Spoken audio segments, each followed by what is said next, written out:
Pia, ano bang ginagawa mo rito? Bakit ka nag-iiskandalo? Aswang ang matandang to, Alex! Pia, napag-usapan na natin to. Tumigil ka na. Hindi na nakakatuwa. Nakakahiya, nakakaabala. Ayaw mo maniwala sa akin? Halika, tingnan mo ang loob ng bahay niya. Tingnan mo yan.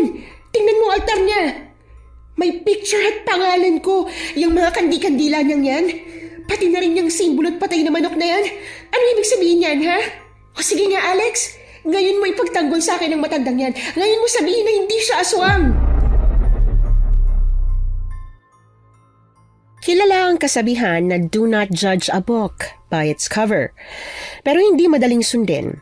Lalo pa't may ibang halina ang maaliwalas na pisikal na kaanyuan. Pero paano kung sa likod ng normal at magandang mukha, may dilim palang nag-aabang na humablot sa'yo, patungo sa isang bangungot na hindi basta matatakasan. Ganyan po ang tema ng ating kwento ngayon. Pero bago ang lahat, kung bago ka pa lang dito sa channel, please like, subscribe, and hit the notification bell para updated kayo sa bawat kwentong ilalabas. May bago tayong kwento 2 o 3 beses sa isang linggo. At ngayon, para sa tampok nating kwento.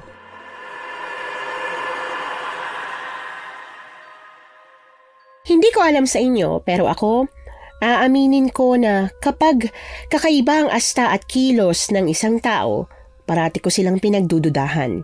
Mas nauunang sumagi sa isip ko na delikado sila, na baka gusto nila akong saktan, kesa gusto nila akong kaibiganin o protektahan. Ewan ko ba, Miss Anne, ganon yata talaga tayo. Parati nating mas napapansin ang mali sa iba kesa sa magaganda nilang katangian. Ako po si Pia, Miss Anne. 48 years old na po ako ngayon at ang kwento po naming mag-asawa'y nangyari noong bagong lipat lang kami sa probinsya ng asawa ko na kilala na pugad ng aswang. 159 po lahat, ma'am. Initin ko po ba? Nasa cellphone pa rin ang buong atensyon ng customer ni Alex nang tumanguyon sa kanya.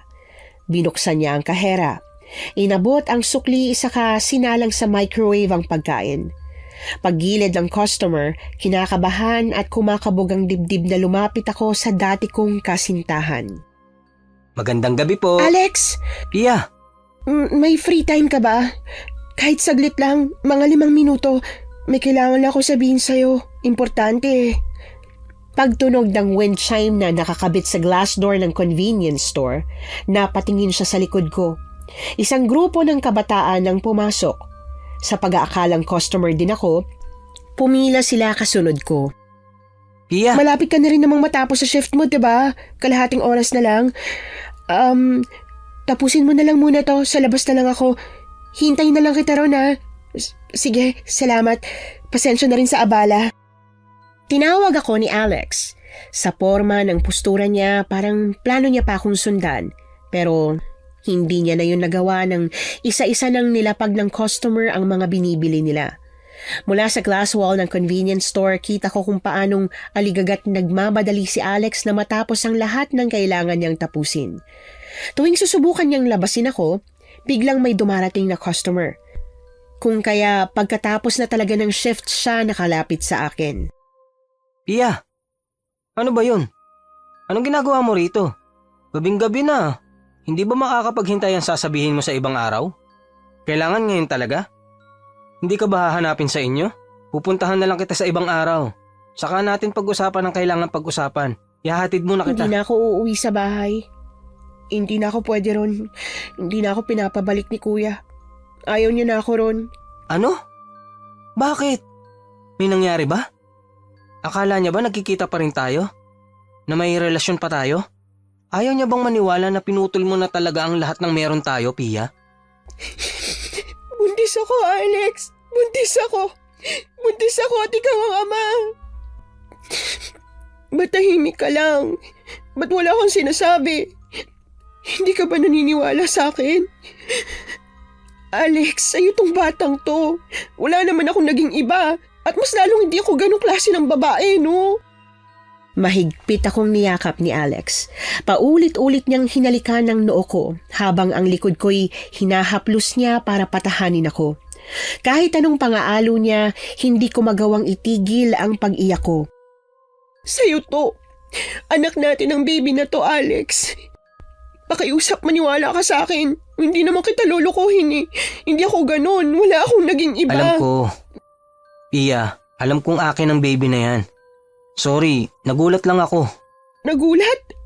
Ilang beses tayong nang walang proteksyon? Hindi mo naisip na may tsansang may mabuo tayo? Hindi yun ang ibig kong sabihin. Hindi ko inaasahan pero masaya ako. Masaya ako. Gusto ko to. Pananagutan kita. Pananagutan ko ang baby natin. Ako ang bahala. Paano? Hindi pa nga tayo graduate. Gusto ko makagraduate. Marami pa akong pangarap sa buhay. Paano kung... May kung anong bumabara sa lalamunan ko. Hindi ko masabi ng diretso ang gusto kong iparating. Bagaman hindi ko yun maisasalita, masama niya akong tiningnan. Para bang hindi niya ako mapapatawad sakaling gawin ko nga sa anak namin ang bagay na hindi ko masabi-sabi. Gusto mong ano? Hindi ako papayag. At isa pa, kasalanan sa Diyos ang gusto mong gawin. Hindi naman ako iyakin. Pakiramdam ko, kasalanan ng hormones gawa ng pagbubuntis ko kaya konting kibot, naiiyak na agad ako. Sinuyo na naman ako ni Alex. Mahina niyang pinisil-pisil ang kamay ko. Kahit anong kuyumos niya ron para sa atensyon ko, hindi ko siya magawang tingnan agad. Pia, tumingin ka sa akin. Hindi natin gagawin ang naiisip mo. Oo, siguradong mahihirapan tayo. Pero hindi mo ipapalaglag ang baby natin. Ang anak ko. Hindi ko kaya mag-aral habang buntis ako, Alex. Wala rin akong experience sa pagtatrabaho. Nabitin sa lalamunan ko ang samot-saring dahilan ko nang paulit-ulit niyang tinapik ang dibdib niya. Alam ko. Kaya nga ako nang bahala sa iyo eh. Sa atin. Pia, nagtiwala ka na sa akin nung pinagkatiwala mo sa akin ang sarili mo noon. Kailangan ko na magtiwala ka ulit na kaya natin to. Na kaya kong buhayin ang magiging pamilya natin. Pero paano nga? Anong plano mo? Anong gagawin mo? Imbis na bigyan ng sagot ang pagkarami-rami kong tanong, hinila niya akong patayo sa bench. Kinuha niya ang shoulder bag ko at siya na ang nagdala. Umuwi na muna tayo. Doon na lang tayo mag-usap sa bahay. Nang mapansin ko ang paglinga-linga niya, sunod-sunod kong hinila ang t-shirt niya dahilan para mapatingin siya sa akin. Pinalayas ako ni Kuya na walang dalang kahit na ano, pati cellphone ko kinuha niya. Siya naman daw kasi yung bumili at nagbigay ng mga gamit ko. Sorry, sarili ko lang talagang dala ko. Bibilhan kita ng pamalit. Yung phone ko iiwan ko na lang sa'yo para may mapaglibangan ka pa rin pag wala ako sa bahay. Alex? Bakit? Salamat ah. Pasensya na rin sa nangyari. Alam kong tapos na tayo at nagmo-move on ka na. Move on? Oo, nagmo-move on. Bakit? Hindi ba? Oo, hindi. Hindi ako nagmo-move on sa'yo. Wala akong balak.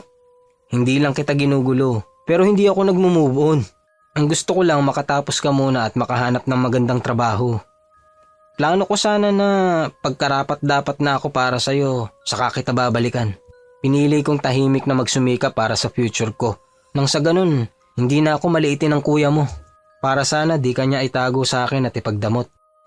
Bigla siyang tumigil sa pagsasalita. Tumingin siya sa tiyan ko na may maliit ng baby bump na kanina hindi niya agad napansin. May ngiting inabot niya yon sa kadahan-dahang hinaplos.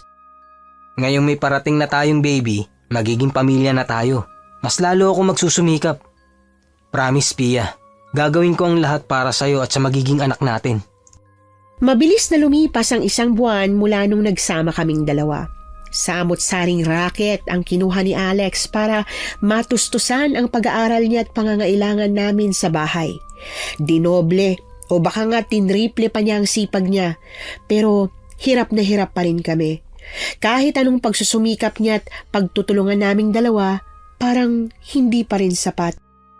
Mahal, andito na ako. Dala ko yung pansit malabo na gusto mo. Paglabas ko ng kwarto, naabutan ko siya sa may lababong kumukuha ng plato. Tumigil siya at nakangiting tumingin sa akin bago lumakad sa lamesa. 2 na ang binili ko. Baka kasi mabitin ka kapag isa lang. Totoo ba? Mahal, ang seryoso mo naman. Kinakabahan ako sa tingin at tono mo ah. May kasalanan ba ako? Ano, luluhod na ba ako? Alex, hindi ako nakikipagbiroan sa'yo. Alam mo kung anong tinutukoy ko, kaya magsabi ka na. Totoo bang nag-drop out ka sa university? Nang matahimik siya, mas lalong gumuhit ang galit sa mga mata ko. Nang hihina akong sumalampak sa sahig na parabang naubusan na ako ng lakas nang marinig ko ang tahimik niyang kumpirmasyon. Napatakip ako sa mukha ko't hindi na napigilang mapaiyak na naman. Mahal, magpapaliwanag ako. Hindi na kasi kaya ng oras ko na pagsabahin lahat. Mas kailangan natin ng pera dahil kambal ang anak natin. Kaya nagdesisyon ako na tumigil muna. Pero nangako ka sa akin na kahit anong mangyari, hindi ka titigil sa pag-aaral, diba? Tumigil na nga ako eh. Pati ba naman ikaw? Alex, graduate ka na dapat kayong taon. Kunti na lang eh. Nasayang pa dahil dito. Gawa ng sitwasyon natin, gawa ko. Patong-patong ang bills. Kahit ilang racket at dagdag trabaho ang kunin ko, kulang pa rin. Mahal ang upa sa bahay, mataas ang kuryente at tubig. Nagpapaka-practical lang ako sa desisyon ko. Pia, 6 na buwan na lang manganganak ka na. Pinag-iipunan ko rin yun kasi hindi pwedeng wala tayong pera. Pag wala akong naipon bago ang kabuwanan mo, sa kangkungan tayo pupulutin.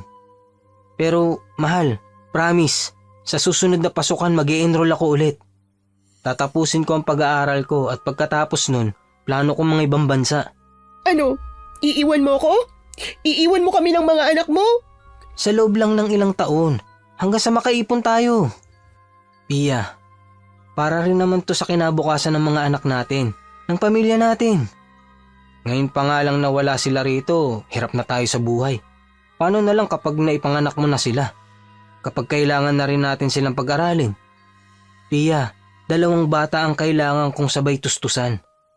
Hindi ako mangingibang bansa para iwan kayo, mahal. O para iwan sa iyo ang mabigat na responsibilidad ng pagiging magulang. Gagawin ko to para sa atin. Intindihin mo naman sana ang plano ko, mahal. Nang muling pumatak ang luha sa pisngi ko, malalim ang paghingang inabot yun ni Alex para tuyuin. Tumingin siya sa akin.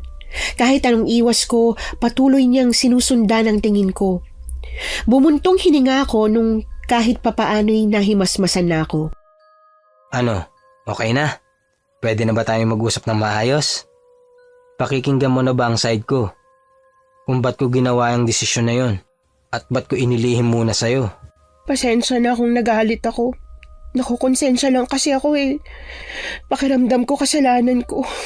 Pakiramdam ko dahil sa akin kaya nagkandaletse-letse pang buhay mo. Shhh! Huwag mong sabihin yan. Nagsisimula pa lang tayo, di ba? Ang lahat naman ay nahihirapan sa simula. Lalo na't may mga bagay na bago pa sa atin. Hindi pa natin alam. Pasensya na rin kung pakiramdam mo hindi kita sinusuportahan. Hindi totoo yun, Alex. Natatakot lang ako. Na ano? Baka ipagpalit kita sa Haponesa at hindi na ako uuwi ng Pilipinas? Hindi yun. Alam kong hindi mo yun gagawin, no? Ang kinakatakot ko lang, paano kung hindi ko kayanin nang wala ka? Kakayanin mo. Para sa mga bata. Para sa pamilya natin. Kakayanin nating 2. Nang magkalinawan na kami't magkaayos, tumayo na si Alex para ihain ang pasalubong niya. Habang sinasali niya ang pansit malabon, awang-awa akong nakatingin sa kanya. Bigla ko kasing naalala na kanina galing na rito ang landlady niya at sinisingil ng 2 buwang bayad sa renta na hindi niya pa naibibigay. Bago ko ma-open ang tungkol doon, bigla na siyang nagsalita. Ay mahal, may naisip pala ako. Total, hindi na rin naman ako nag-aaral dito at ganun ka rin naman. Paano kaya kung umuwi na lang muna tayo sa amin? May bahay kami ron. Pag doon tayo, mas makakatipid tayo. Hindi na kasi natin kailangan magbayad ng renta. Malawak din ang lupa namin sa paligid ng kubo. Pwede akong magtanim para mas makamura tayo sa pagkain. Sandali siyang huminto sa pagsasalita at tahimik na inaral ang ekspresyon sa mukha ko saka muling nagpatuloy.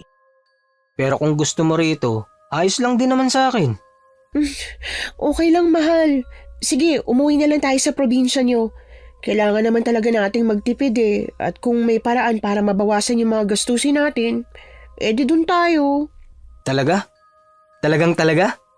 Ayos lang sa'yo? Oo nga, ayos lang sa akin. Bigla akong natahimik. Napawi ang pagkasabik ni Alex. Nilapitan niya ako't nag-aalangang tiningnan. Oh, bakit? Wala. Ano lang. Ngayon ko lang na-realize na kilalang-kilala mo ko pero ako halos wala akong alam tungkol sa'yo maliban sa iniwan ka ng mga magulang mo sa lolo mo. Ni hindi ko nga alam kung saan ang probinsya mo. Taga-Capiz ako. Doon ang probinsya namin. Sa Capiz? Ibig mo sabihin doon tayo uuwi? Doon mo ko dadalhin? Doon na ibabahay? Oo. Alex, buntis ako. Oo. Kaya nga plano ko sana mag-aeroplano tayo. Mas mahal pero komportable ka sa ganun. Matagal kasi ang biyahe sa bus at barko. Hindi yun, Alex. Pero 'di ba, sikat ang probinsya na yun na ano, Na ano? na napugad ng aswang. Tapos buntis ako, 'di ba rin? Paborito daw ng mga aswang ang buntis. Alex, seryoso ako. Hindi ba't gustong-gusto ng mga aswang ang buntis? Mahal, wala yun. Hindi yun totoo. Kwento-kwento lang ang lahat ng naririnig niyong Manileño tungkol sa probinsya namin. Tubong Capiz ako. 2 dekada ako ron. Doon ako lumaki at nagkaisip. Pero miski isang beses, wala pa naman akong nabalitaan na inatake na may inataking buntis sa amin. Pero maski isang beses, wala naman akong nabalitaang inataking buntis sa amin. Maski isa, wala talaga. Ewan ko ba, ni hindi nga rin namin alam kung sino bang nagpasimuno ng sabi-sabing pugad ng aswang ang Capiz. Baka dati meron nga, pero lumipat na sila. Kasi kumalat na ang balita tungkol sa kanila. Kaya wala na akong naabutang aswang. Hindi totoong usap-usapan na yon. Wala talagang aswang sa probinsya nyo. Wala. Kung sakaling totoo man sila, hindi ko hahayaan saktan at galawin kayo ng mga yun, no? Dadaan muna sila sa akin bago nila makante maski hibla ng buhok ng mag-iina ko. Huwag kang magsalita ng ganyan, Alex. Wala mangyayari sa'yo na kahit na ano. Pia, mahal kita. Ah? Bakit gulat na gulat ka? Mahal kita. Mahal na mahal. Kapag nakapanganak ka na, magpapakasal tayong 2. Civil wedding nga lang muna. Tapos kapag nakapagtrabaho na ako sa Japan at may naipon na tayo, pakakasalan kita ulit. Pero sa simbahan naman. Payag ka ba? Alex, mahal na mahal din kita. Nagpapasalamat ako sa Diyos na ikaw ang lalaking binigay niya sa akin. Isang responsable at mapagmahal na tao. At swerte ako sa'yo, alam mo ba yon? Bibihira na ang katulad mo sa panahon ngayon. Talaga? Kiss mo nga ako? Ano? Mahal, ilang araw na simula nung last na ano. Baka naman pwede akong umisa ngayong gabi. Dadahan-dahanin ko na lang ulit. Natatawa man sa hirit niya nung umpisa. Sa huli, pinagbigyan ko rin siya sa gusto niyang mangyari. Gawa ng iilang importanteng bagay na kinailangan pang ayusin ni Alex sa mga trabaho niya, inabot pa ng lampas 1 buwan bago kami tuluyang nakauwi ng Capiz. Lex, ano pa bang ginagawa natin dito sa terminal? Bakit di pa tayo sumakay ng tricycle tulad ng mga pasaherong kasama natin? Init na init ka na ba? Mahal, sandali na lang. Malapit na rin siguro yung kulukoy na yun. Kanina pa siya nag-text sa akin na papunta na siya eh. Sino? Si Jaco, yung pinsan ko. Siya yung makakasama natin sa bahay ng lolo ko. Teka, siya na yan! Tahimik akong tumayo sa likuran ni Alex. Pinanood ko siyang sabik na kumaway sa pinsan niya. Pagbaba nun sa tricycle, naiwan ako ni Alex sa dati naming kinatatayuan. Sinalubong niya kasi si Jaco. Habang nagyayakapan sila at nagkukumustahan, pasimple kong sinusuri ang paligid ng maalala ko ang paniniwala ng mga taga Manila tungkol sa probinsyang ito. Malakas na kumabog ang dibdib ko nang mahuli ko ang matandang babaeng nakangiti sa akin.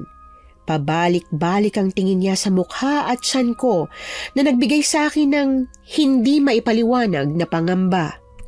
Wala sa sariling niyakap ko ang tiyan ko para matago yon mula sa mata ng matanda. Kahit na pinipigilan ko ang sarili ko na tingnan siya pabalik, ramdam kong titig na titig pa rin siya sa akin at sa pinagbubuntis ko. Alex, please, tara na. Doon na tayo sa inyo. Doon na kayo sa bahay magkumustahan. Ayoko na rito. Tara na, alis na tayo. Sorry mahal, nadala lang ng bugso ng damdamin. Miss na miss ko na rin kasi tong si Jaco.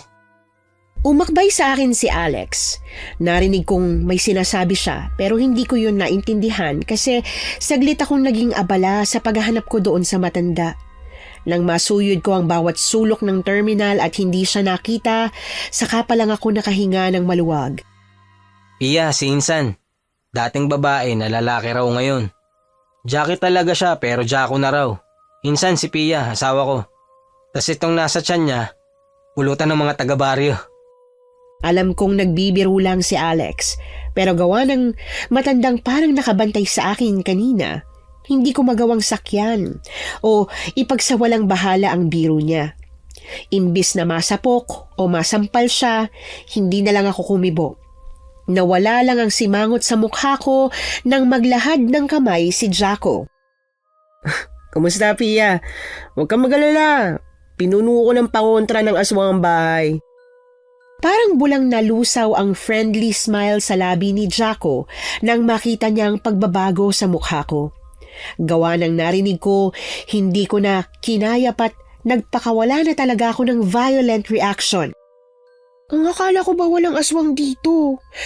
Kung wala, ba't kinailangan pa maglagay ni Jaco ng mga pangontra, Alex? Mahal, wala nga.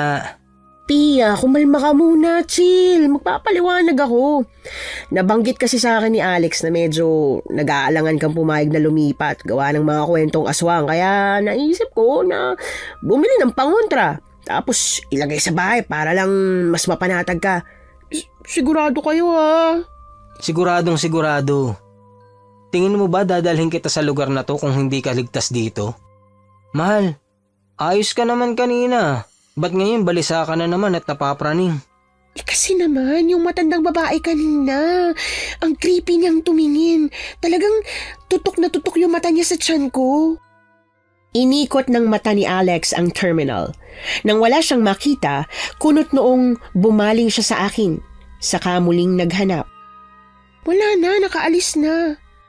Dayo ka kasi, tapos ang kinis mo pa. Bibira lang din namin, napapadpad na dayo dito. Hindi ko alam kung paano ka masasanay pero matatagalan pa bago tumigil ang mga tao na titingin sa'yo pag mapapadaan ka. Pero masasanay din sila sa'yo at hahayaan ka rin nila kalaunan. Ewan ko lang kung masasanay ka sa kanila. Insan, tara na. Mahapon na rin eh. Hindi pwedeng mahamugan si Pia. Baka magkasakit. Ano, kumain na ba kayo? Hindi pa nga eh. Sakto, pinagluto ko kayo ng paborito mo. Tinulungan ni Jaco si Alex na isakay ang mga gamit namin sa bubong ng tricycle. Tahimik akong naghintay sa loob at paminsan-minsan ay hinahaplos ko ang tiyan ko, pang-alo sa kambal na pakiramdam ko'y natakot din, gawa ng misteryosong matandang babae. Ilang saglit pa umalis na rin kami ng terminal. Pagtigil ng tricycle, namalayan ko na lang na nasa tapat na kami ng medyo luma na pero disenteng bahay. Naunang bumaba si Alex. Inalalayan niya ako. Mas lalong humigpit ang hawak ko sa kamay niya nang magsilabasan na ang mga kapitbahay nila. Lahat sila may kakaibang paraan ng pagtingin sa akin na hindi ko nagustuhan. Ayos lang yan. Ganyan talaga sila. Huwag mo silang pansinin. Isang matandang babae naman ang dumungaw sa bintana ng katapat na bahay ni na Alex. Dumapo ang tingin niya sa sinapupunan ko.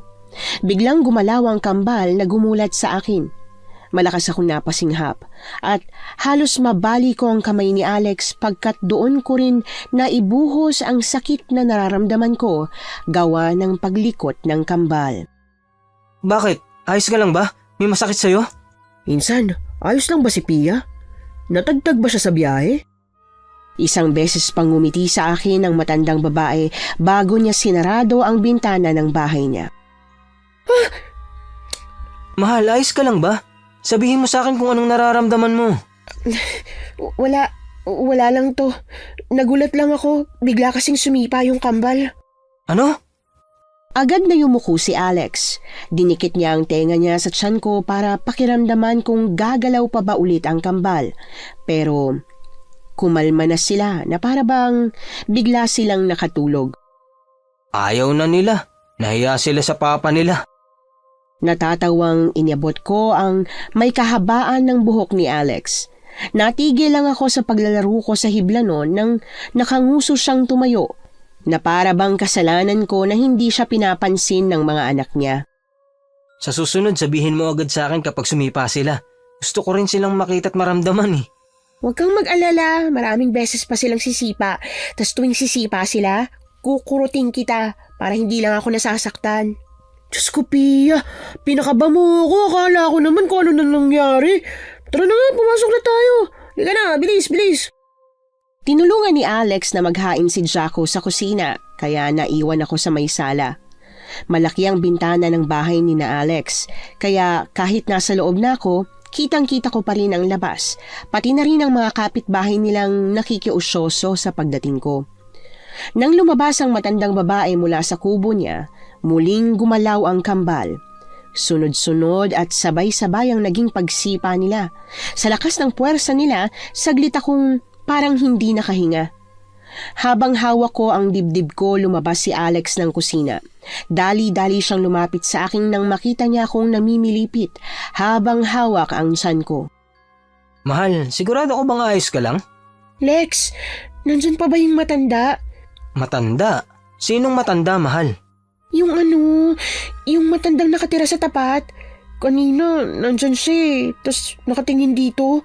Nandyan pa rin ba siya? Si Aling Krusing?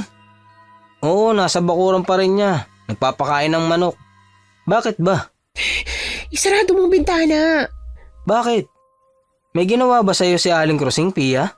Basta isarado mo na lang yung bintana, Alex. Pati na rin yung pinto. Masakit ang bawat sipat galaw ng kambal sa sinapupunan ko. Hindi ko alam kung paano sila patitigilin o kung paano ko titiisin ang sakit na yon. Kahit anong pagbe-breathing exercise ko parang hindi nakakatulong. Nang maisarado ni Alex ang pinto at bintana gaya ng utos ko, saka palang parang kumalma ang kambal sa tiyan ko. Bagaman nawala na ang sakit na iniinda ko, imbis na tumahan, mas lalo pa akong napaiyak. Naguguluhan na lumuhod si Alex sa harap ko. Matyaga niya akong kinalmat pinatahan. Mahal, ano ba kasi talagang problema? Akala ko ba sabi mo ayos ka lang? Na wala lang. Di bali na. Dadalhin na lang kita sa ospital para malaman natin kung ba't ka nahihirapan. Hindi yun, Alex. Hindi na kailangan ng ospital. Yung matanda sa tapat ang problema. Tuwing malapit siya o kapag nakikita niya ako, nagwawala yung kambal eh. Parang takot na takot sa kanya yung mga anak natin. Ano? Hindi kaya aswang yung matandang yun? Ano nga yun? May tamang tawag sa klase ng aswang na buntis ang tinatarget, diba? Ano nga ba yun? Nasa dulo na ng dila ko pero hindi ko maalala talaga. Tik-tik? Oo, yun nga. Yun. Hindi kaya tik-tik yung matanda sa tapat nyo? Hawak ang tiyan na humalakhak si Alex. Nang makita niya ang nanlilisik kong tingin, tumigil siya sa pagtawa pero halatang hirap na hirap siya. Alex, seryoso ako Bakit ba ayaw mo maniwala sa akin? Kasi imposible ang sinasabi mo, Pia. Si Aling Krusing ang matandang sinasabi mo. Oo nga, siya nga. O tapos? Mahal, bata pa lang ako, nandito na siya. Ilang kababaihan na ang nabuntis dito at nanganak. Kung talagang tik-tik siya, di ba dapat noon pa lang may nababalitaan na kaming buntis na nakukunan na nabibiktima niya. Kung totoo yun, di sana matagal na siyang pinagsuspetsahan at tinugis ng mga taga rito. Kung hindi siya tik-tik, paano mo mapapaliwanag yung sakit na nararamdaman ko, yung paggalaw ng baby natin? Pia, nakatricycle tayo papunta rito. Malayo ang biyahe. Baka totoong sinasabi ni Insa na natagtag ka. Sunod-sunod akong umiling kay Alex. Parang ulan na bumagsak ang luha ko gawa ng frustration kasi ayaw niya akong paniwalaan. Ayoko naman talaga na bastang manise pero iba talaga ang pakiramdam ko sa matandang yon. Ganito na lang, magpahinga ka na lang muna ngayong gabi. Pagbukas, paggising mo at may masakit pa rin sa'yo, O may kakaiba pa rin sa kambal? Saka tayo... Bigla niyang di tinapos ang sinasabi. Bumuntong hininga siya't humawak sa balikat ko. Ilang linggo lang, Pia. Pagkatapos ng ilang linggo at hindi ka pa rin palagay sa lugar namin, bumalik tayo ng Maynila. Kung mas panatag ka pag nandun tayo, gagawan ko ng paraan para makabalik tayo ron. Alam ko na hindi yun ganun kadali. Bukod sa wala na kaming perang pamasahe pabalik ng Manila, maski pang isang buwang rentay, wala rin kaming makukuha. Kinalma ko ang sarili ko. Kahit parang imposible, nangako ako kay Alex na susubukan kong magustuhan ang probinsya nila. Pagkatapos ng hapunan, dumiretso na ako sa kwarto. Naabutan ko siyang may pinupukpok sa sarado ng bintana. Para saan yan? Dinadoble ko lang para mas mahirap buksan. Dagdag proteksyon, para rin mas palagay ka. Lumapit ako kay Alex. Pinatong niya ang martilyong hawak sa ibabaw ng cabinet. Pagbuka niya ng braso, agad akong yumakap sa kanya. Hindi ko alam kung ano pa bang dapat kong sabihin. O gawin para lang maniwala ka sa akin na walang aswang, tik-tik o kung ano pa rito. Na walang masamang mangyayari sa inyo ng kambal. Sorry. Sorry na talaga. Hindi ko rin alam kung ba't di ko maiwasang mag-overthink pero baka nga natagtag lang ako sa biyahe. Ang totoo niyan, naiisip ko pa rin kasi talaga yung mga kwentong naririnig ko noon.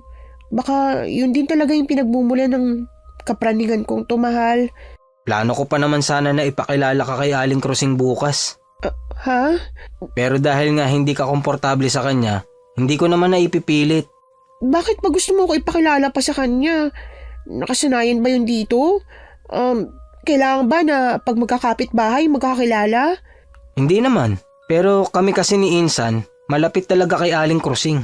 Para rin namin siyang lola ni Jaco. Ganun ba? Kapag nagsasaka ang lolo namin nun, siya ang tumitingin-tingin sa amin. Kapag taghirap talaga at halos wala kami makainin na lolo, binibigyan niya kami ng ulam o kaya ng gulayin. So, close pala talaga kayo? Okay, hayaan mo, susubukan ko na makapagpalagayan sa kanya ng loob. Ayos lang, huwag mong pilitin. Kapag mas nakilala mo si Aling Krusing at nawala ang pagdududa mo sa kanya, sigurado akong lalapit din ang loob mo sa kanya. Tumango na lang ako kay Alex bilang pagsang-ayon. Habang distracted siya sa paghahanap ng martilyong ililigpit niya na sana, ninakawan ko siya ng halik.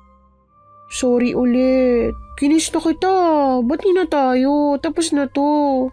Oo na. Hindi naman ako galit eh. Medyo napofrustrate lang din. Hindi dahil sa parang nag-iinarte ka, kundi dahil hindi ko alam kung paano ko mapaparamdam sa'yo na safe ka talaga rito. Opo na, safe na kung safe. Susubukan kong wag nang pagdudahan si Aling Krusing, tsaka yung iba niyo pang mga kapitbahay. Sige, pero dito ka muna. Ipag-iigib muna kita sa poso para makaligo ka na. Tatawagin na lang kita pag okay na. Okay, bilisan mo Nalalagkit na rin kasi ako eh.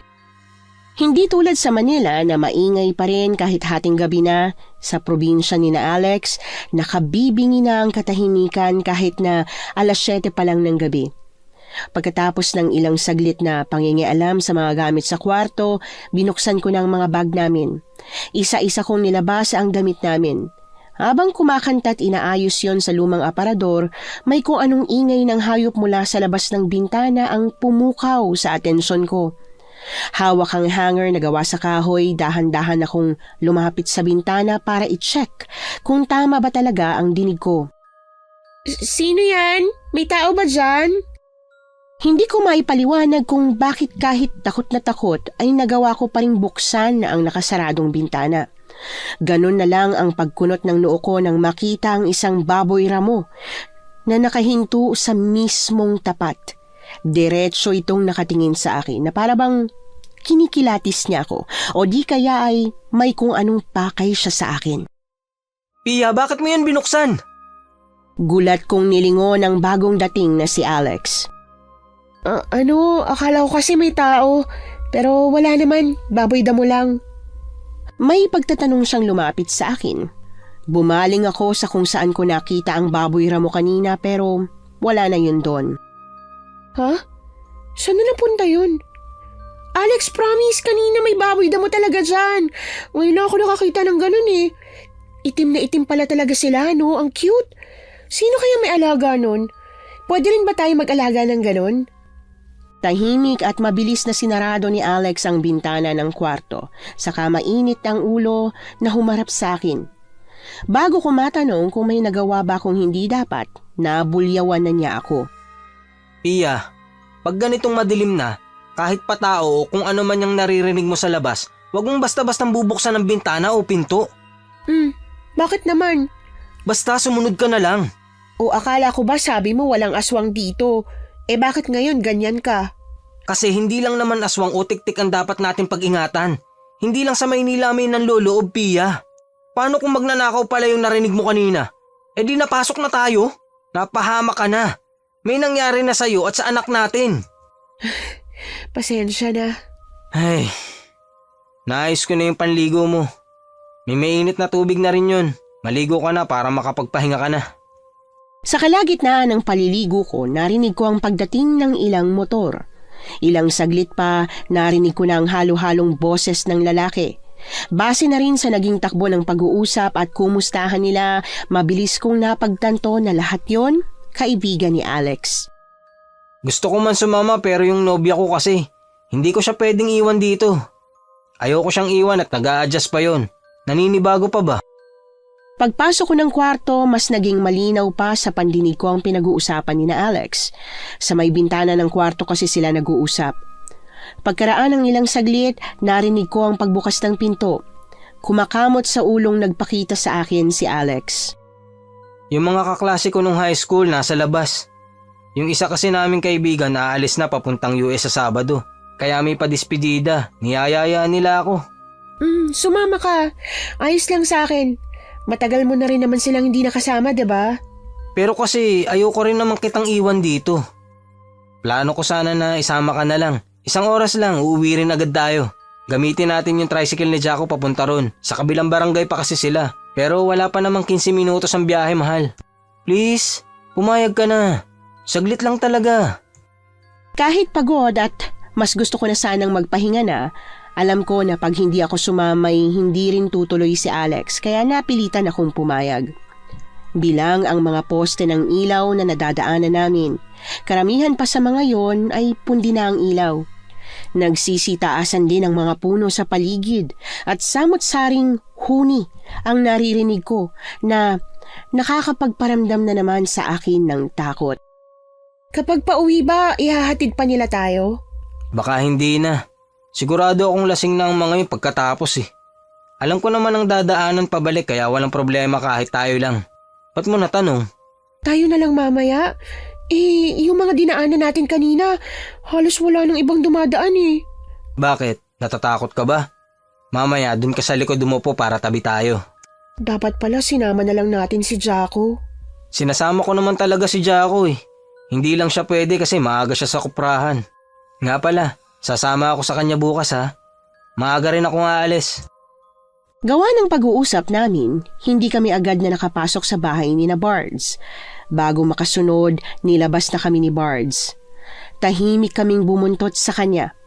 Nang ma-realize namin kung ba't nakikipagsenyasan si Bards sa asawa niya, nagkatinginan kami ni Alex. Si Leia, asawa ko. Hippie siya at mahina rin ang pandinig kaya sign language lang ang paraan ng pakikipag-usap sa kanya. Unang nakipagkamay si Alex sa asawa ni Bards. Muling sumenya si Bards kay Leia para ipakilala ko.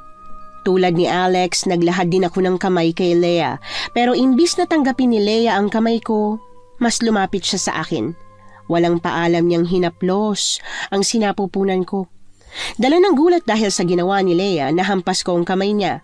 Mabilis na umatras si Leia. Nagtago siya sa likod ni Bards habang ako naman ay mariin na napahawak sa t-shirt ni Alex. Dinaan na lang sa tawa ni na Alex at Bards ang biglaang pagbigat ng paligid gawa ng nangyari. Pia, pagpasensyahan mo ng asawa ko ha. Promise, wala naman siyang kung anong plano sa pinagbubuntis mo. Natuwa lang to. May sakit kasi si Leia. Gawa nun, hindi siya pwedeng magbuntis.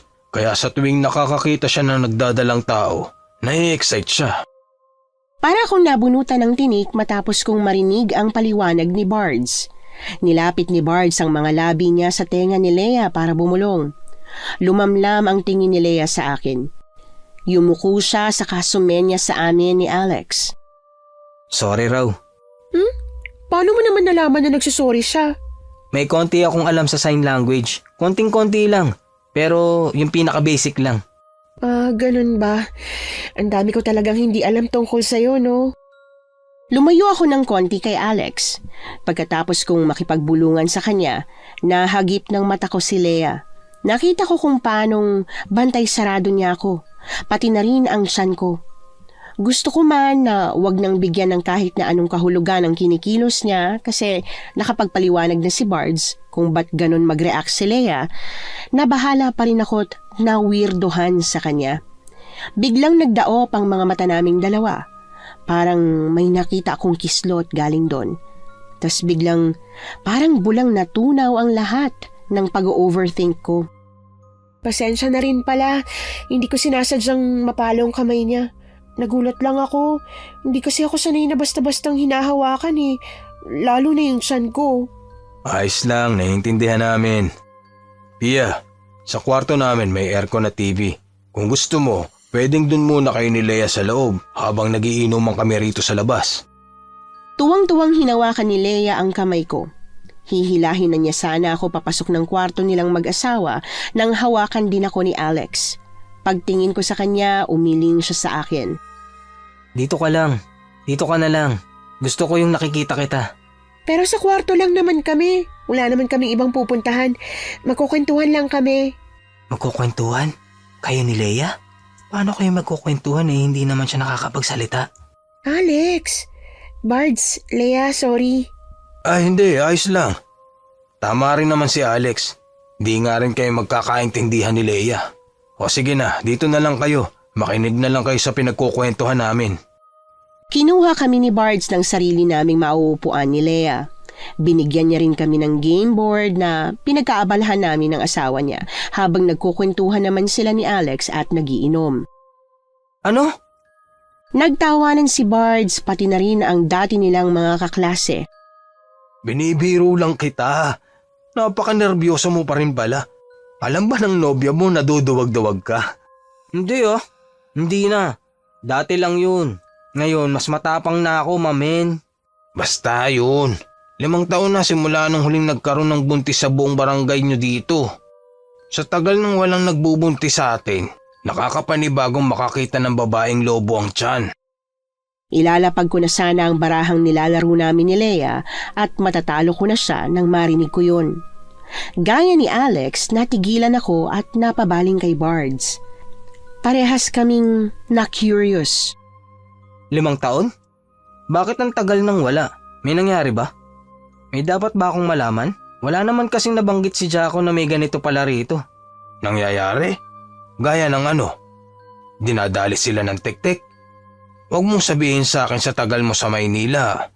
Naniniwala ka pa rin sa mga paniniwala ng mga tao ron tungkol sa probinsya natin. Tumawa na naman ang mga kaibigan ni Alex. Inabutan na siya ng bagong tagay pero hindi niya yun magawang inumin. Mas nangingibabaw pa rin ang kagustuhan niya na malaman kung ano bang nangyari sa kanilang lugar sa nakalipas na 5 taon na wala siya rito. Alex, kumalma ka nga. Mamaya pati si Pia matakot na rito eh. Walang mangyayari. Sadyang wala na lang mga dalagang natitira dito. Madalas kasi lumuluwas na sila ng Maynila para sa oportunidad doon.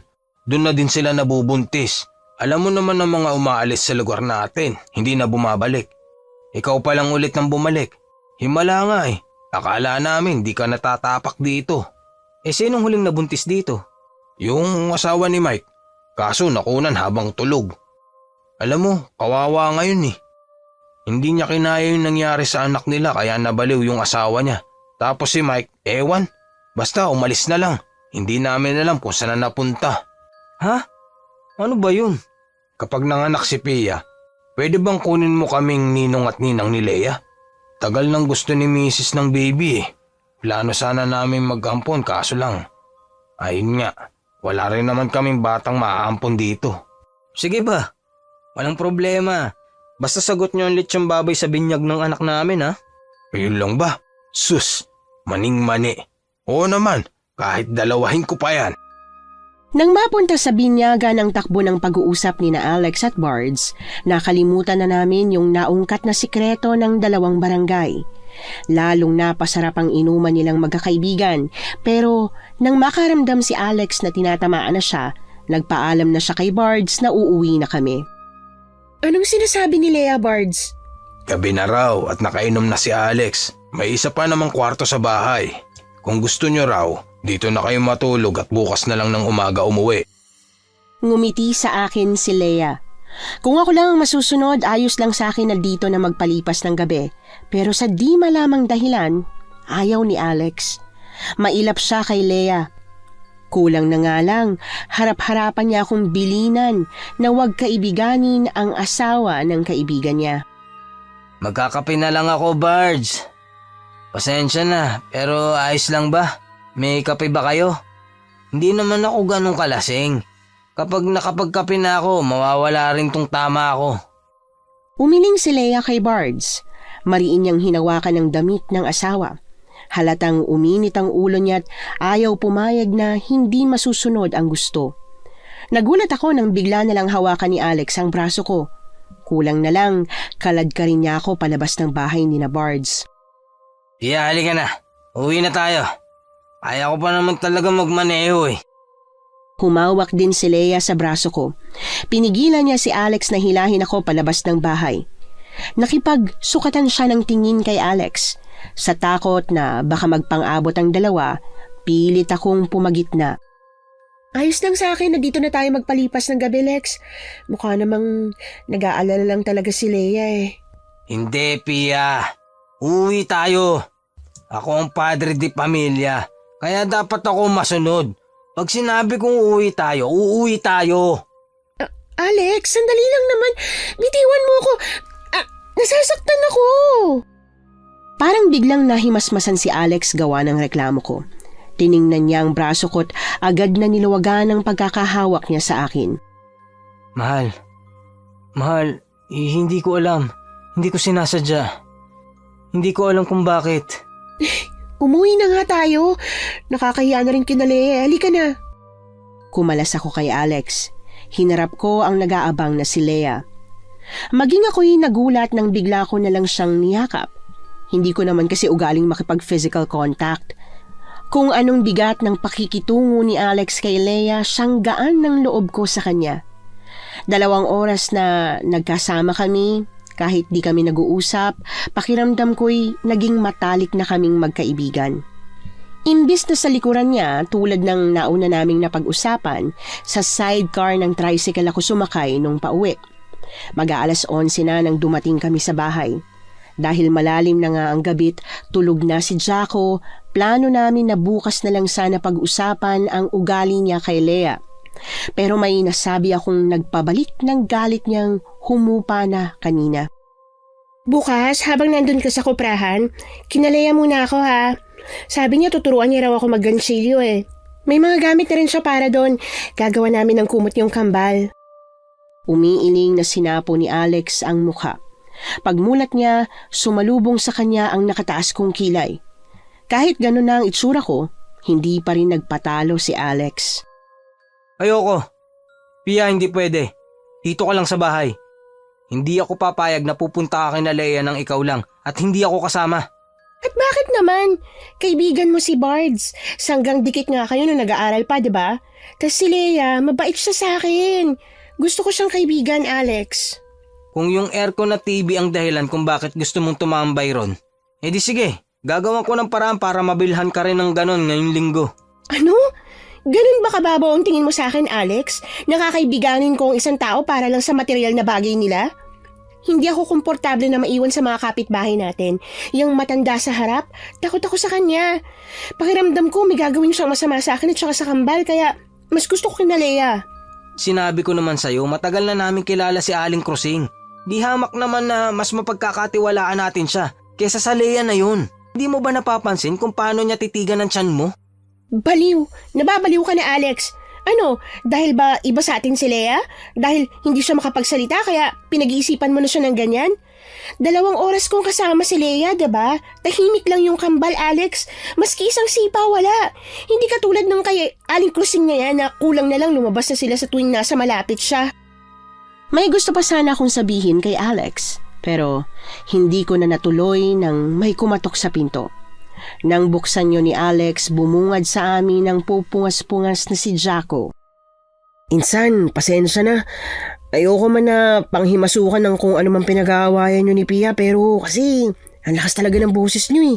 Siguradong naririnig kayo ng kapitbahay. Naririnig kayo ni Aling Krusing. Naririnig niyo yung mga paratang ni Pia sa kanya. Insan, pasensya na. Hindi na mauulit. Kung naririnig man ni Aling Krusing si Pia, hihingi na lang ako ng paumanhin bukas. Sa hindi maipaliwanag na dahilan ay parang wala si Leia sa sarili noong mga panahong yon. Kaya naman, upang mas maipaliwanag ko po ang mga susunod na tagpo, hayaan yung ako na po ang magtuloy sa kwento. Miss Anne, si Alex na po ito. Habang nabubulag at kinukuha po ni Leia ang loob ni Pia, ako naman po ang paulit-ulit na nakaranas ng pagpaparamdam ng tik-tik na bagaman agad kong pinaalam sa kanya, ay biglang ayaw na po niyang paniwalaan kahit na nung unay siya yung kumbinsidong-kumbinsido na may aswang nga sa probinsya namin. Pagsarado ko ng pinto, agad kong nilingon si Pia. Nakahiga na siya at pikit na ang mata. Kanina pa naman talaga siya dapat na nagpapahinga kaya't hinayaan ko na siyang matulog. Nakapagdesisyon ako na bukas na lang namin pag-uusapan ang lahat-lahat ng nangyari kina Bards. Habang himbing na himbing siya, mababaw lang ang tulog ko. Nakapikit ang mata ko pero ang diwa ko gising na gising. Kalaunan, nakaramdam ako ng inis. Pagkat di ko makuha-kuha ang malalim na tulog na gusto ko, padabog akong bumangon. Pagmulat ko, may narinig akong kung ano na tumalon mula sa bubong ng bahay. Agad akong bumaling kay Pia. Nang makita ko na nakaangat ang damit niya at labas na ang tiyan, napamura ko. Naisip kong baka may tik-tik nga na tinitik-tik si Pia. Pia! Pia! Alex, sino ba yun? Antok na ako eh. Kung ayaw mong matulog, pas magpatulog ka. Yung kambal, ayos lang ba sila? Wala ka bang nararamdaman? Yung tiyan mo, hindi ba masakit? Mahal!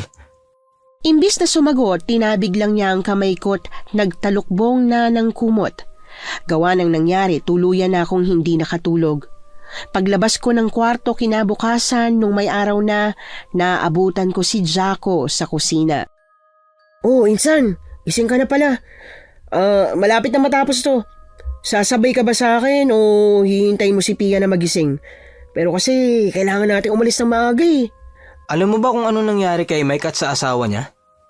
Si Mike, yung kaklase niyo ni na Bards. Bakit mo naman siya natanong? Totoo bang asawa ni Mike yung pinakahuling nabuntis dito? Sa pagkakaalam ko, oo. Pagkatapos kasi nung nangyari kay Ana, nagkaroon ng haka-haka dito tungkol sa tik-tik. Paano kasi, yun din ang pinagsasabi ni Ana na hindi raw siya nakunan kundi nabiktima ng tik-tik. Ano? Diyos ko. Jaco naman, may ganto palang kwento, mga nangyari. Ba't naman wala kang sinabi sa akin? Mahinang tumawa si Jaco. Saglit niyang sinali ng bagong kulong barako saka siya humarap sa akin. Paano ko sasabihin halos di tayo nagkakausap nung nasa Manila ka. At alangan namang ikwento ko yun kahapon hindi na nga mapalagi si Pia. Kung kinuwento ko yun, lalong matatakot yung nobya mo. Tsaka napatunayan naman na hindi yun totoo na yung mga pinagsasabi ni Ana, dala ng pagkasira ng ulo niya gawa nung nangyari. Nasaan na siya? Sino? Si Mike? Ewan, wala nakakaalam. Basta naglaho na lang yung parang bula Ang sabi, nagmaynila na raw. Hindi si Mike, si Ana. Ayun, nasa mental hospital sa sentro. Bago maglaho yung si Mike, tinulungan pa siya ni Bards na ipasok dun si Ana Sina Bards? Si Leia at Bards? Oo, sobrang naging malapit din kasi sina Bards at Leia kay na Mike. Lalo na nung buntis pa si Ana. Lagi siyang nandun kina Leia. Halos ayaw ngang humiwalay ni Ana kay Leia Hindi na muna ako sasama sa kuprahan. Ha? Bakit? Dito ka muna? Sasama mo si Pia? May nangyari na naman ba? Nag-aaway kayo kagabi, di ba? Pero, di bali na pala. Ayoko nang malaman ng problema niyong dalawa.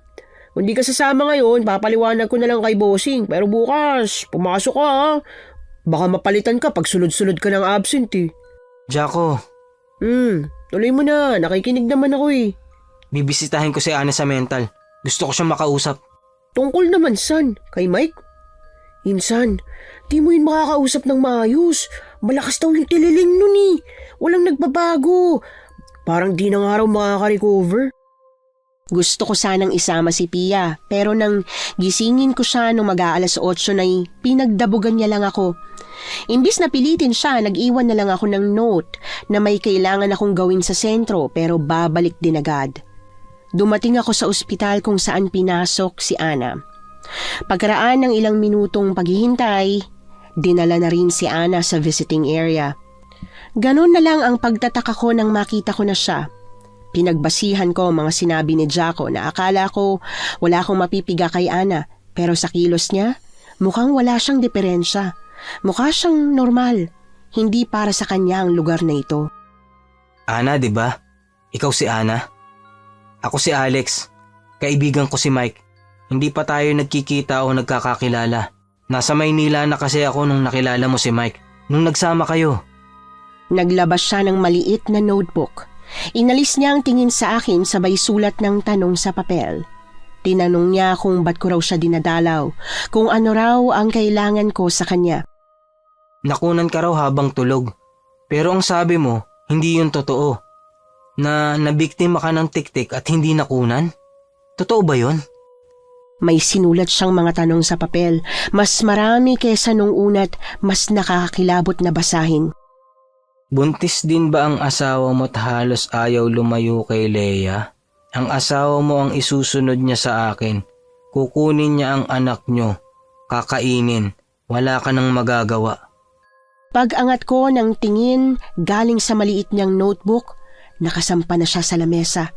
Bigla niya akong tinalunan at pinagsasampal. Nang hilahin na siya paalis sa ibabaw ko para ipasok sa loob, lalo siyang nagwalat parang bruhang humalakhak. Talaga nakinig ako kanina kay Insan. Hayop. Ang sakit tuloy ng pisngi ko. Bisit. Nakakainis talaga. Alex, yung nobya mo, nagwawala kina Krusing. Puntahan mo na, bilis. Baka parehas pa silang mapaano. Mabilis kong tinakbo ang bahay ni Aling Krusing. Gaya ng sabi nung matanda, galit niyang nagwawala si Pia. Kahit anong pagpipigil ko sa kanya, ayaw niyang magpaawat. Pia, ano bang ginagawa mo rito? Ba't ka nag-iiskandalo? Aswang ang matandang to, Alex! Pia, pinag-usapan na natin to, tumigil ka na. Hindi nakakatuwa, nakakahiya, nakakaabala. Ayaw mo maniwala sa akin? Halika, tingnan mong loob ng bahay niya. Hinila ako ni Pia papasok sa bahay ni Krusing. Gusto ko sanang tulungan at i-check ang sugatang matanda pero mas inuna ko nang alamin kung ano ba ang labis na kinagagalit ni Pia, dahilan para sugurin niya si Aling Krusing. Tingnan mo yan! Tingnan mo ang altar niya! May picture at pangalan ko, yung mga kandi-kandila niyang yan. Pati na rin yung simbolo at patay na manok na yan. Ano ibig sabihin yan, ha? O sige nga, Alex. Ngayon mo ipagtanggol sa akin ng matandang yan. Ngayon mo sabihin na hindi siya aswang. Natameme ako. Pabalik-balik kong tiningnan si Pia, ang altar at ang kakapasok lang na si Aling Krusing. Nasa harap na natin ang ebidensya, Alex. Na aswang nga siya pero ayaw mo pa rin maniwala sa akin. Alam mo, Alex, bahala ka kung ayaw mo maniwala. Ha? Kung ayaw mo kaming protektahan ng kambal, ako ang gagawa nun. Malalaki at padabog ang hakbang na bumalik si Pia sa bahay. Imbis na sundan siya, pinili kong tingnan na muna si Aling Krusing. Kilala ko kasi siya. Hindi ako naniniwala na siya yung tiktik. Nakakagulat yung altar niya pero alam kong may paliwanag yon. Kailangan ko lang pakinggan. Alex, iho, alam mo hindi ako aswang kundi isang albularyo. Wala akong ginagawang masama sa asawa mo, Alex. Para mo nangawa makinig ka sa akin. Alex, iho, tumingin ka sa akin. Tingnan mo ang mga mata ko. Kilala mo ako mula pa pagkabata mo't alam mong hindi ako aswang.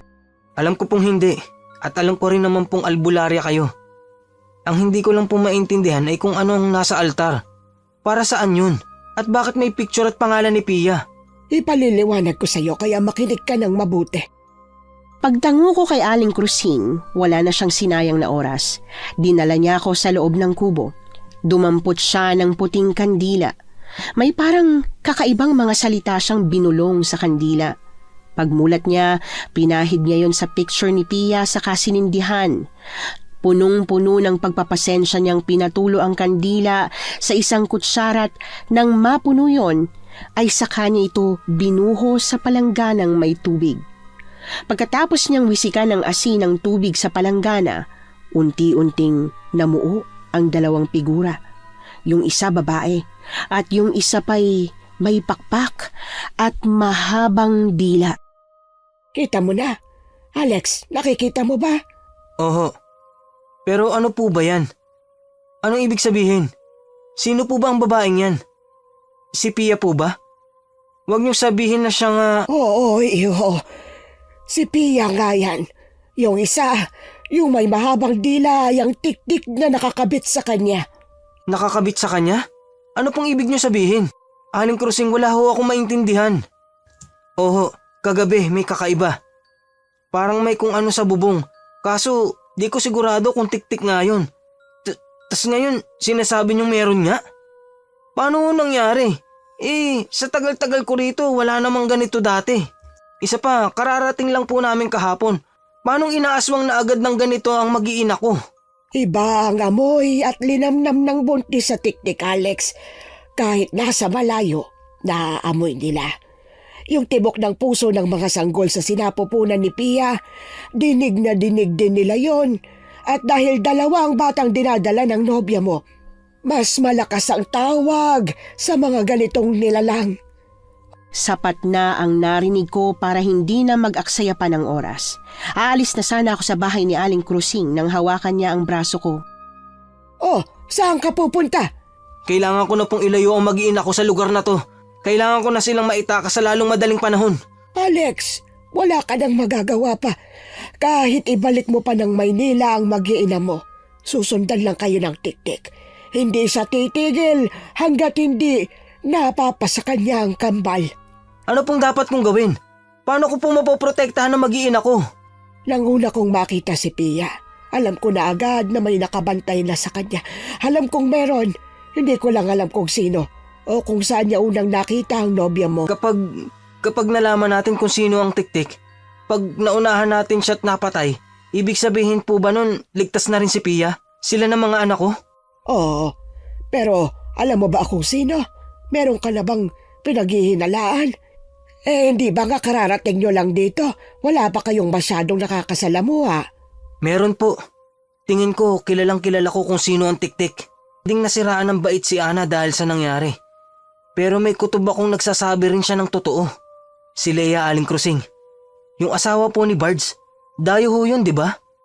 Si Ana, ang sabi niya, si Leia ang may kagagawa na nangyari sa kanya at naniniwala po ako. Pulis si Bards, Alex. Hindi mo basta-bastang magagalaw si Leia. Wala na ho akong pakialam. Kahit mapatay rin ako ni Bards, ayos lang. Matapos ko lang si Leia. Handa po akong isakripisyo ang buhay ko kung yun lang ang tanging paraan para matiyak na ligtas ang mag-iina ko. Alex, itong patalim. Kunin mo. Ang patalim na to ang gamitin mong pampatay sa tik-tik. Isaksak mo to sa puso niya at siguraduhin mong baon na baon. Huwag mong basta-bastang bibitiwan ng patalim at huwag mo ring aalisin ang tingin mo sa kanya. Naiintindihan mo ba, Alex? Naiintindihan ko po. Susundin ko po lahat ng bilin niyo. Paglabas ko ng bakura ni na Aling Krusing, naabutan ko si Jaco na naglalakad papunta kay Aling Krusing. Nag-aalala niya akong sinalubong. Insan, ano bang nangyari? Usap-usapan na sinugod daw ni Pia si Aling Krusing na pinagbintangan ng nobya mo na aswang yung matanda. Alam mo namang di yun totoo, di ba? Tsaka, yung patalim na yan, Alex, para saan ba yan? May tik-tik na gustong bumiktima sa mag-iina ko, Jaco. Kailangan kong tapusin ang lintik na Leia na yon bago niya magawa kay Pia ang ginawa niya kay Ana. Jaco, dito ka lang Sa bahay ka lang. Bantayin mo lang mabuti si Pia. Ang sabi ni Aling Krusing, maghahanda siya ng panlaban sa tik-tik. Hintayin mo yun. Uy, sandali Alex! Teka lang! Galing ako sa bahay, wala rin si Pia. Alam kong hindi magsisinungaling si Jaco, pero hindi ko pa rin nagawang agad na maniwala sa sinasabi niya. Nagmamadali akong pumasok sa loob. Nang makita ko na nawawala rin ang mga gamit ni Pia, malakas akong napamura. Ano? Alam mo ba kung saan pumunta yun? Pahiram ng tricycle. Sigurado akong nakinaleya siya. Ano? Kinaleya? Sa tiktik? Insan teka, sasama ako! Narinig ng kapitbahay namin ang lahat ng mga pinagsasasabi ko tungkol kay Lea. Siguro, dati pa lang ay pinagdududahan na talaga nila ang piping yon. Wala lang silang pruweba. Pero ngayon na meron na, mabilis na silang naniwala na isang ang tik-tik si Lea. Bit-bit ang mga sulo, pati na rin itak. Nagmarcha ang taong bayan papunta kina Bards. Pero mas nauna pa rin kaming dumating sa tulong ng tricycle ni Jaco. Pia! Pia! Pia, lumabas ka dyan, Pia! Nang wala akong marinig na kahit ano mula sa loob, hindi na ako nakapaghintay pat malakas ko nang sinipa ang pinto. Nabigla ako't naguluhan din nang makita ko si Bard sa sahig. Bukas ang tiyan niya't umuubo siya ng dugo na para bang malapit na siyang malagutan ng hininga. Bards! Si Pia! Nasa si Pia? Saan dinala ng tik-tik mong asawa si Pia? Alex, patawarin mo ko. Nangako naman sa akin si Lea na hindi na siya ulit gagawa ng ganun eh. Pero nang maamoy niya si Pia at ang kambal, hindi niya talaga matiis. Hindi niya kayang itago kung ano ba talaga siya. Hayop ka. Alam mong buntis si Pia at tik-tik ang asawa mo. Pero dinala mo pa rin kami rito. Sa pugad niya. Mahal na mahal ko si Lea tulad ng pagmamahal mo kay Pia. At hindi ko siya mahindian. Pero nakonsensya ako. Kaya nga, sinubukan kong iligtas si Pia. Nasaan sila, ha? Nasaan si Pia? Nung akala kong sasabihin niya kung nasaan ang nobya ko, bigla na lang siyang tumigil sa paghinga. Inuga-uga ko ang katawan ni Bards, pero wala talaga. Patay na ang kaibigan kong si Bards. Alex, may dugo. May mga patak ng dugo. Mukhang nandun sila. Doon yata pumunta si Pia. Pia! Pia! Nasaan ka? Pia, ako to! Nandito na ako! Magpakita ka sa akin, Pia! Ilang beses akong nadapat nagpagulong-gulong kakamadali. Kahit pakiramdam kong may malala na akong pilay, hindi pa rin ako tumigil sa pagtakbot paghahanap kay Pia. Diyos ko po, parang awa nyo na iligtas nyo ang mag-iina ko. Pia! Pia, nasan ka ba? Alex? Alex, nandito ako. Tulungan mo ako. Tulungan mo kami, Alex. Tulong! Paglingon ko para sundan ang boses ni Pia, nagulat ako ng si Lea ang nakita ko. Pagkahaba-haba at mukhang may katalasan ng dila niya, habang ang mukha at suot na damit niya ay nababalot na rin ng dugo. Sa di kalayuan, natanaw ko ang walang malay na si Pia. Pia! Pia! Anong ginawa mo sa kanya? Halimaw, aswang! Papatayin kita! Papatayin kita! Hayop ka! Nilabas ko ang patalim na nakuha ko mula kay Aling Cruising. Pero bago ko masugod si Lea, naipulupot na niya ang mahabang dila niya sa palapulsuhan ko. Pinilipit niya ang braso ko hanggang sa mabitiwan ko ang patalim. Tulad ng anyong tao niya, wala pa rin kakayahan si Lea na magsalita. Pero ang ngisi sa labi niya at ang matalim na tingin na pinupukol niya sa akin ay sapat na para mapuno ako ng takot at pangamba. Para akong nabingi nang marinig kong tumunog ang buto sa braso ko. Kahit alam niyang sobra-sobra na akong nasasaktan, hindi pa rin siya tumigil sa dahan-dahang pagpilipit doon. Sunod niyang tinarget ang binti ko. Nang masiguro ni Lea na mahihirapan na akong manlaban o lapitan man lang si Pia para maprotektahan, binitiwan na rin niya ako ng mahaba't matalas niyang dila. Nakakapanindig balahibo ang pag-ismid ni Lea. Para bang plano talaga niyang ipakita kung paano niya nanamnamin si Pia, pati na rin ang anak namin na nasa sinapupunan niya. Wag! Hindi pwede! Hindi mo sila pwedeng saktan! Jaco! Jaco! Jaco, nasan ka?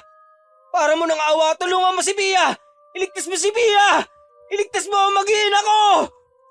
Gawa ng desperasyon pagkat ayaw ko rin naman na basta na lang sumuko, pilit akong gumapang para lapitan ng walang malay na si Pia. Habang hinihimod ni Lea ang dugong tumutulo sa binti niya'y nagawa ko pang hawakan ang binti ni Lea. Gamit ang natitira kong lakas, hinila ko sa palayo kay Pia. Galit na galit siyang umangil sa akin.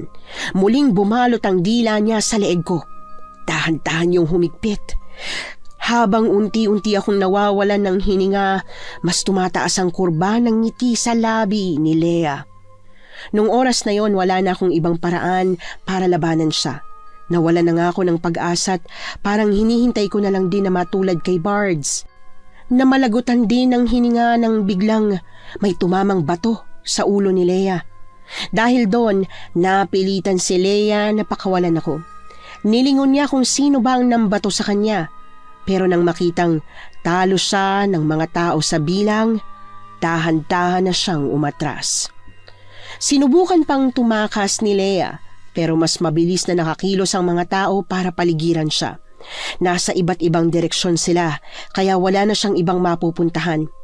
Pinulot ni Jaco ang patalim na galing kay Aling Krusing at siya na mismo ang tumapos sa tiktik na si Lea at sa lagim na dala niya.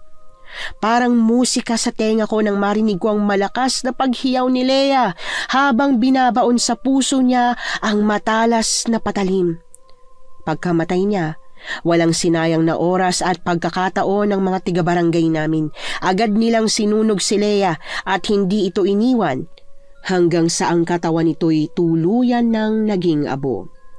Kahit na wala pa rin malay si Pia sa ambulansya, sa awa ng Diyos ay malakas pa rin naman ang pulso niya at yun ang pinanghahawakan ko na magiging okay din siya. Na magiging okay din ang lahat. Ang baby namin, tinudugo siya eh. Anong ibig sabihin nun? Ibig bang sabihin wala nang pagbubuntis niya? Wala na ang mga baby namin? Nakita ko pa ang pagbuka ng bibig ng medics para sagutin ang tanong ko pero hindi ko na yun naintindihan pa pagkat unti-unti na rin akong nawalan ng malay. Nang magising ako, si Jaco na nagbabalat ng mansanas ang una kong nakita. Nang maalala ko si Pia at ang nangyari sa kanya, pilit akong bumangon. Gawa ng mga nagkandabali-bali kong buto, bukod sa hindi ko yun nagawa ng maayos, lalo lang akong nasaktan. Oo, teka lang kasi ang kulit-kulit naman, hindi na nga kaya, pinipilit pa. Jaco, si Pia, ayos lang ba siya? Nasaan siya? Tumingin si Jaco sa kanan. Nang sundan ko yon ng tingin, nakita ko si Pia na nakahiga sa isa pang hospital bed na katabi lang din ang sa akin. Tatayo pa lang sana si Jaco para tawagin ng doktor nang pumasok na yun sa ward para sa kanyang round. Dok, yung nobya ko, buntis po kasi siya.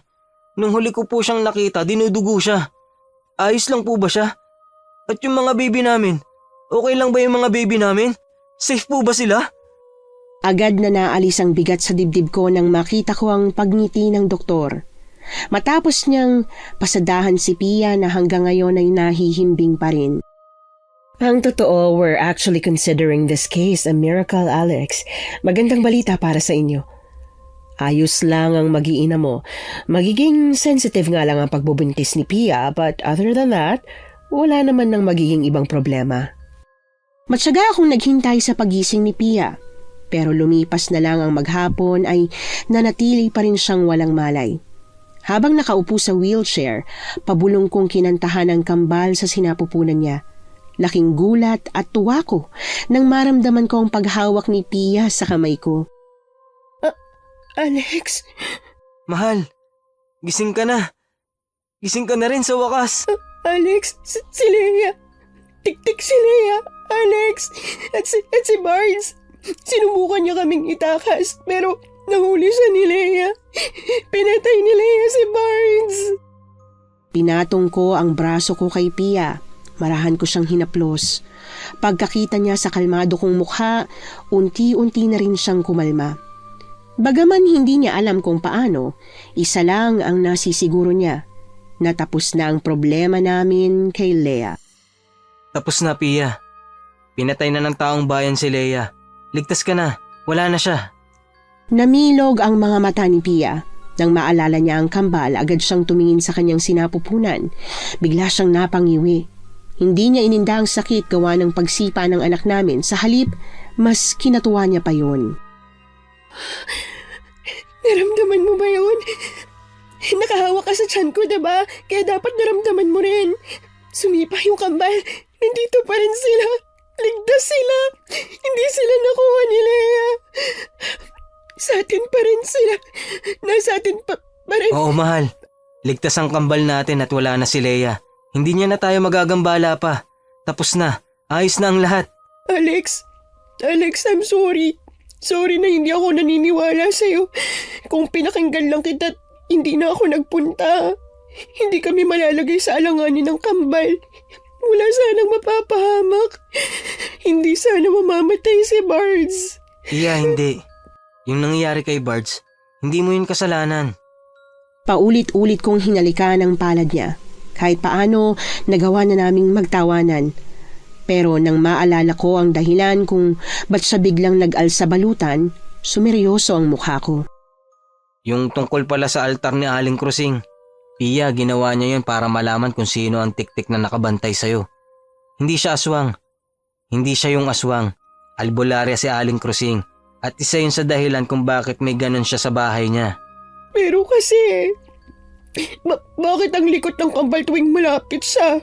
Mahal, hindi naman yun ang basehan ng pagiging aswang o hindi ng isang tao eh. Oo nga, ngayon alam ko na. Diyos ko po, Alex, kailangan ko humingi ng tawad kay Aling Krusing. Nakakahiya. Talagang nakakahiya. Hindi lang ako basta-basta nagskandalo sa bahay niya eh. Nasaktan ko pa siya. Huwag kang mag-alala. Sasamahan kita mag-sorry sa kanya. Pero sa ngayon, huwag mo munang isipin yun. Ang kailangan mong gawin ay magpalakas. Yun ang importante. Ikaw din. Bali ang binti at kamay mo. Dahil sa akin yan eh. Pasensya na. Kasalanan ko lahat talaga to. Mahal, hindi mo kasalanan. Huwag mong isipin na kasalanan mo. Isa pa, gagaling naman daw to, sabi ng doktor. Pagkatapos ng 2 araw sa ospital, na-discharge na rin naman kami ni Pia. Bit-bit ang isang box ng cake dahil kaarawan din ni Aling Krusing nung araw na lumabas kami galing sa ospital. Dumiretso na kami ni Pia at Jaco sa bahay ng matandang albularya. Alex, mabuti naman at nakalabas na kayo ni Pia. Pero bakit kayo nandito? Bakit hindi kayo tumuloy sa inyo? Hindi pa kayo tuluyang magaling ha. Dapat ay nagpapahinga lang kayo eh. May gusto pong kumausap sa inyo, Nay. Hindi na po kasi siya makapaghintay. Pagtingin ng matanda sa pinto, nahihiyang pumasok si Pia. Matamis siyang nginitian ni Aling Krusing. Binuka nito ang braso at agad nang lumapit si Pia para magpayakap sa kanya. Parang apo ko na si Alex, Pia. Kaya naman nang dumating kayo rito nung nakaraang linggo, gusto ko na sanang magpakilala sa iyo. Nakita ko lang ang takot sa mga mata mo kaya hindi ko tinuloy. Humigpit ang pagkakahawak ni Pia sa kamay ni Aling Krusing at sunod-sunod na napasinghap. Muling nagusot ang mukha niya nang maglikot na naman ang kambal sa kanyang sinapupunan. Bago ko pa siya malapitan, yumuko na si Aling Krusing. Tinapat niya ang kanyang labi sa sinapupunan ni Pia at may binulong. Nalulugod din akong makilala kayo mga apo. Ngayon, pwede bang huwag na kayong maglikot? Nasasaktan yung mama ninyo. Natawat manghang-mangha ako nang makita kong tumigil nga sa paglulumikot ang kambal. Maging si Pia ay hindi makapaniwala sa nangyari. Mahal, mukhang alam ko na kung bakit malikot ang kambal pag malapit lang si Aling Krusing. Nangunot ang noo ni Pia. Punong-puno ng kuryosidad ang mga matang tumingin siya sa akin. Ha? Bakit naman? Mukhang sabik na silang makilala ang Lola Krusing nila eh. Ganun? Pero parang tama ka nga. Mukhang ganun nga. Nang matapos ang munting salo-salo kina Aling Krusing, umuwi na rin kami. Tuwing nagtatama ang mga mata namin ni Pia habang nililigpit ang mga gamit sa kwarto, hindi ko mapigilan na makipagngitian sa kanya. Maiintindihan ko kung hihilingin mo na bumalik na tayo ng Maynila. May kilala si Jaco na pwede kong hiraman ng pera para makapagsimula tayo ron. Bakit pa tayo aalis dito? Ayos na sa'yo na dito na lang tayo? Sa totoo lang, Alex, natatakot pa rin naman ako. Hindi mo naman basta-basta maaalis yun eh. Pero sabi mo nga, wala na si Lea. Safe na kami ng baby natin. Kung talagang safe na kami, ayos na ako dito. Isa pa, mag-isa na lang si Aling Krusing sa buhay. Ayoko namang iwan siya. Matanda na yun eh. Gusto ko nga sana na kung papayag siya, dito na lang siya sa atin. Natikman mo lang ang luto ni Aling Krusing, ayaw mo nang malayo sa kanya ngayon. Alex, seryoso kasi ako. Kausapin natin si Aling Krusing. Sabihin natin na tayo na mag-aalaga sa kanya. Kung yan ang gusto mo, hahanap na lang ako ng tiyempo para masabi sa kanya yan. Panigurado kasi na hindi yun papayag. Meron talagang kakaibang convincing power si Pia. Paano kasi isang sabi niya lang at napalipat niya na kaagad si Aling Krusing sa bahay namin. Sa awa ng Diyos, talagang wala nang kakaibang nangyari sa lugar namin. Payapa na kami. Hindi na kami ginulo ng kahit na anong tik-tik o aswang. Babae at lalaki. Ngayon alam na natin kung anong gender ng kambal. May naisip ka na bang pangalan para sa kanila? Wala pa. Pero ilang buwan pa naman bago ko manganak eh. Sigurado ko makakaisip tayo bagong kabuanan ko. Pwede rin naman na magpatulong tayo kay Aling Krusing pag wala na rin talaga tayong naisip. Talagang bukang bibig mo si Aling Krusing ha? Malapit-lapit ko na siyang pagsilosan, Pia. Sira ulo ka. Pero Alex, talagang pinagsisisihan ko na mabilis kong hinusgahan si Aling Krusing. Tsaka mabilis ako nagtiwala kay Lea. Simula ngayon, hindi ko nahuhusgahan ng tao base sa physical nilang itsura o dahil weird lang sila. Kikilalanin ko muna ng maigi ang lahat ng makakasalamuha ko. Napangiti ako sa narinig ko. Niyakap ko si Pia at paulit-ulit na hinalikan. Mahal na mahal kita. Mahal na mahal ko kayo. Alam mo yun, di ba? Oo naman. At ako rin, Alex. Mahal na mahal din kita. Miss Ann, 80 anyos lang ho si Aling Krusing nang kunin siya ng may kapal. 15 taon din namin siyang nakilala at nakasama. Halos ganon din katagal din siyang nagpakalola sa mga anak namin. Kapakabait po niya. Wala siyang kasing bait. Tuwing naalala ko nga na minsan ko siyang napagbintangan na aswang, nahihiya pa rin ako sa inasta ko. Ngayon hoy, nasa Capiz pa rin kami habang ang kambal namin ay nag-aaral na ng college. Konti na lang makakagraduate na po sila. Magagawa na nila ang isang bagay na hindi namin nagawa. Sa dami po ng nangyari sa buhay ko, maski isa, kahit yung mga nakakatakot ay talaga namang treasured memories namin. Hinubog po kasi noon kung sino na kami ngayon. Dito na po namin tinatapos ang kwentong ito. Ito nga po pala muli si Pia at Alex, nagpapasalamat at nagsasabing more power sa inyong channel. Hi, ka-Anatics! Yan, sana po nagustuhan niyo ang kwento natin ngayong araw. Pasensya na kayo at talagang tinamaan ako ng sakit. Pero dahil ayaw naming mabibitin kayo, kaya hindi rin kami nagpapigil at nagbigay pa rin ng isang bagong kwento. Kaya kung nagustuhan niyo po ang kwento natin ngayon at hindi niyo pa nagagawa, aba, subscribe na! Click the notification bell ha, para updated ka sa tuwing maglalabas kami ng bagong kwento. Click like at mag-iwan na rin ng comment. Masayang-masaya ako tuwing nagbabasa ng messages mula sa inyo. At kung may sarili kayong karanasan na gusto nyong ibahagi sa amin, email lang sa missanhorrorstories@gmail.com. Dire-diretso lang, missanhorrorstories@gmail.com. Malay nyo, sa susunod, yung kwento na ninyo ang binabasa namin para sa ating mga tagapakinig. Hanggang dito na lang muna at maraming salamat sa inyong panonood.